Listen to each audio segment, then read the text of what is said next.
dans l'espace aérien de la Syrie, déjà très encombré, vient donc s'ajouter aux forces militaires américaines, britanniques, canadiennes, entre autres et syriennes, bien sûr, la France.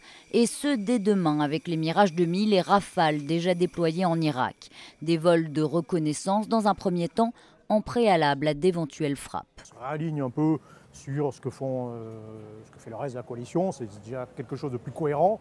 L'ennemi, l'État islamique, est à la fois en Syrie et en Irak.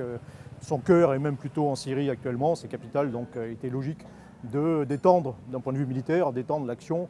Si Paris a rejoint il y a un an la coalition internationale dirigée par Washington, elle avait pourtant assuré se limiter au territoire irakien.